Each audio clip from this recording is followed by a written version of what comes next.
Back in 0.1, I made a video that covered the lore of outcome memories, and this video might have been the first video that ever really did well on my channel. A lot of people have some choice words about this video though, and I admit some of my points on there didn't have too much merit. But what if I told you that since the long-awaited 0.2 update came out, with the newest Last Man Standing themes and other evidence, I can not only confidently say that what I said was completely true, but add on to it as well.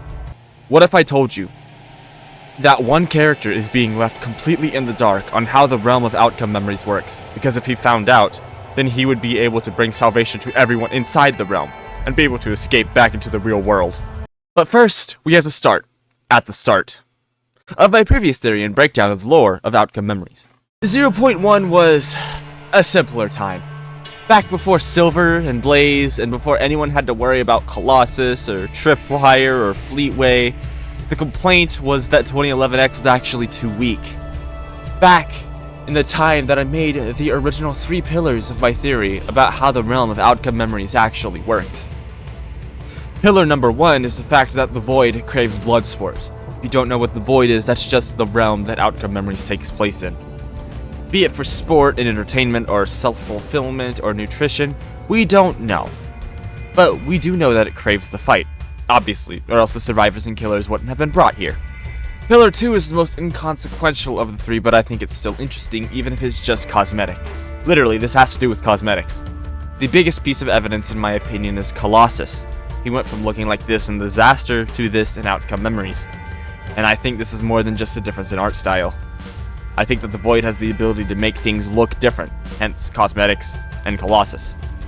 Notably, I said this might be Tarvin doing this, but that's not the case because Tarvin is no longer here, and you can still buy things.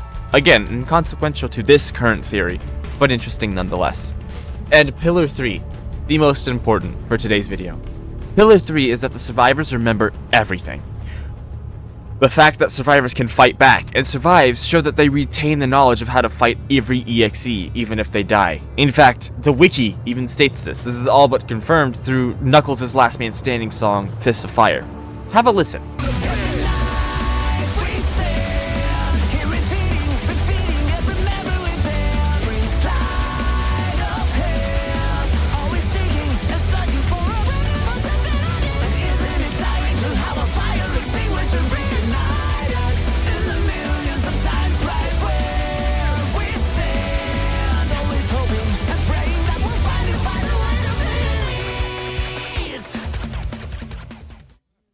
He specifically says that it gets tiring having their flames ignited and extinguished over and over, and for that to get tiring, they would have to remember.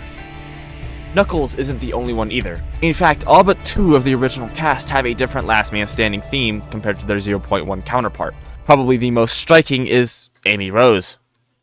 Her original Last Man Standing song was called Damsel in Distress. It was a pretty metal, heavy song meant to show panic and fear. I'm not going to include songs that were placeholders because they were placeholders, but I think there is an argument to be said about Damsel in Distress being here, because Amy is from a timeline before she ever met Sonic, or at the very least, only knew Sonic. So seeing everyone dying and realizing she's next would elicit this kind of mental state in my opinion. But because survivors remember things after they die, her Last Man Standing in 0.2 is more somber, because she does know everyone now and she still had to watch them all die. It's like putting you and your best friend into a room, and knowing that they'll come back, but you're still sad because you watched them die. It's not even with just Amy. Let's look at Cream. Her original song was Tea Time Waltz, a song that had tones to it that made it sound very childish. Makes sense, she's a child, because like Amy, she wouldn't really know the cast, not in 0.1 anyway, so it's much more about her. But fast forward to 0.2, with Wants a Flower, no. I never did Twice a Plant. Twice a Plant doesn't exist. Twice a Plant doesn't exist. It never existed. With Wants a Flower, it's more mature sounding, because she was forced to grow up too fast. But it still has the simplistic rhythm, because she still is a child. But now she knows the cast, which is why we can hear her talking to Sonic at the end of her Last Man Standing.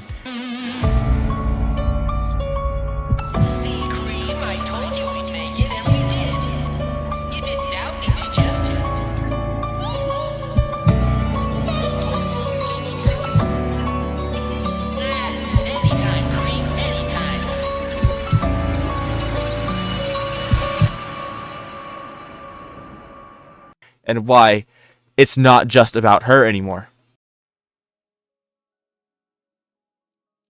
Now this is all fine and good, right? You might think that there are a couple snags in this already, namely Knuckles' 0.1 theme, Feel the Fury, Break Free, Friends No More.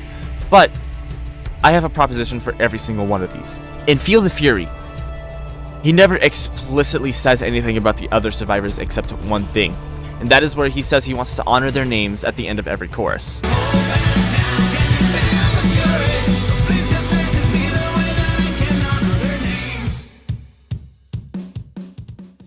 But what if he's not referring to the survivors?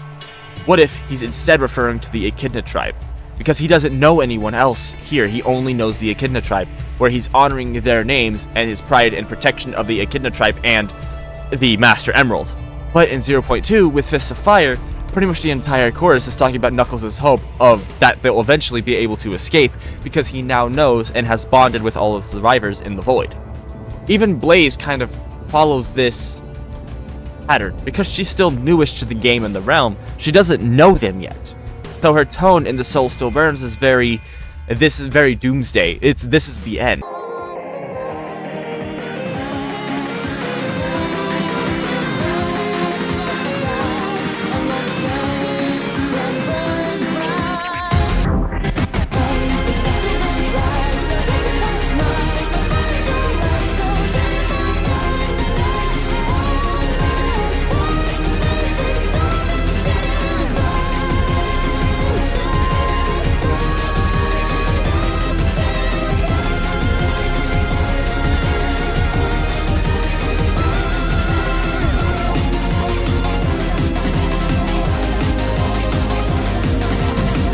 Unlike others who, like Knuckles, know that even if he dies, he'll come back eventually. We'll talk about Sonic in a minute, but let's talk about Tails. You could say that, oh, this theory is thrown out because Tails' last man standing never changed. Friends No More doesn't change. It never has, and it probably never will, for good reason. Because Tails, in the lore, has already lived through this before. He comes from 2011X's world, meaning that he's already had this happen. He's already had all of his friends die. So it wouldn't make sense for him to have his LMS change because he's theoretically already had this character arc. This would just be the second set of survivors he's outlasted. Okay, so this is all fine and good. But what about Sonic? Earlier I alluded to the fact that Sonic might not remember what happens, at least not fully. And I have just a few interesting tidbits to back this up. Let's talk about Break Free first. The only mention to the survivors are the lyrics that they're the friends that he's found.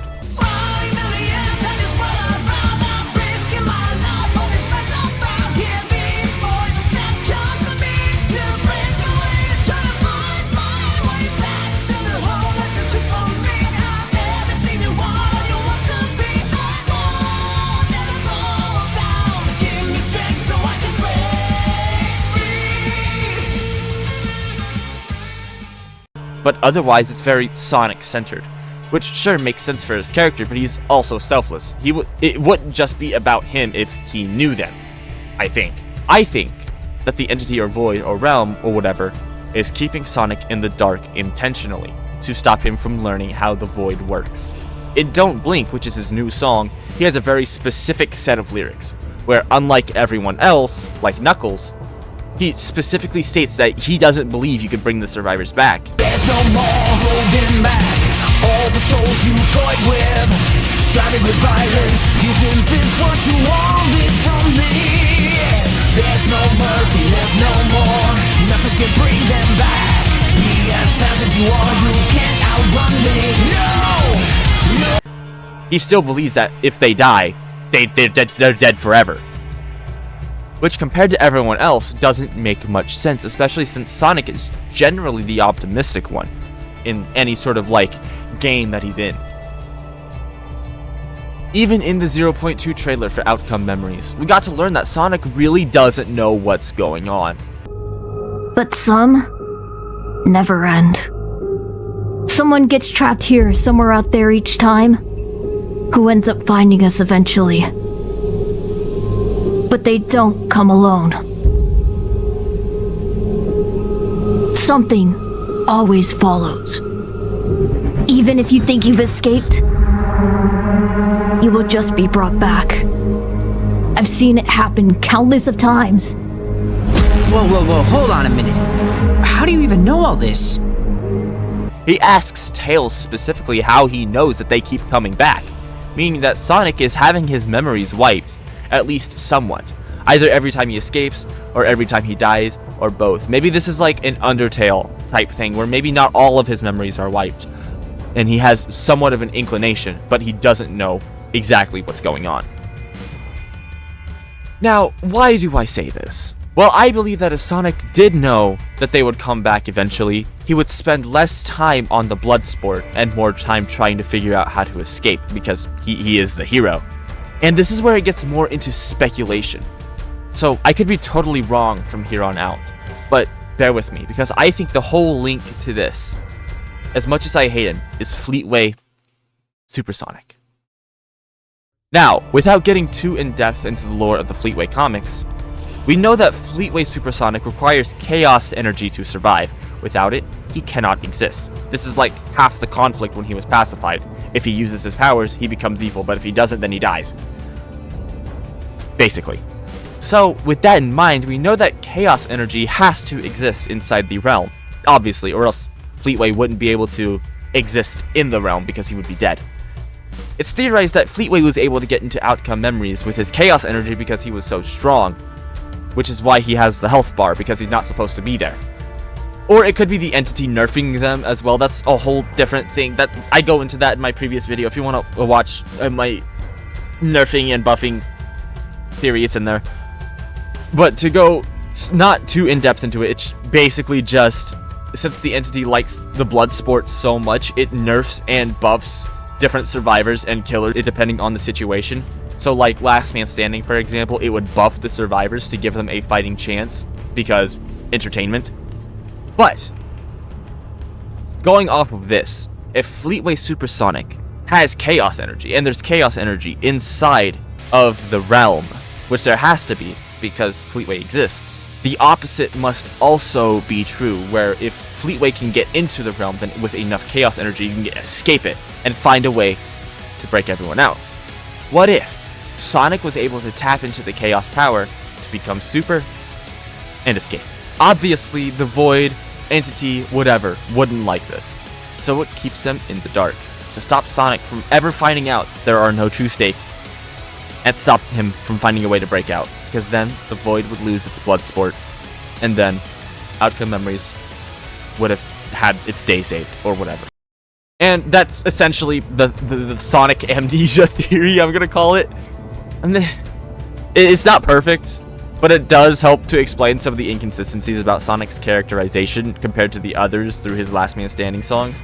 Yes, I know originally the themes were removed because the owners wanted them to be, but it's just a fun little theory because I have other videos that I need to work on, and this was easy to pump out. And this has been on my mind for like 7 years now. But with all of that out of the way, my Discord link is in the description, and yeah, that's basically it. Okay, bye.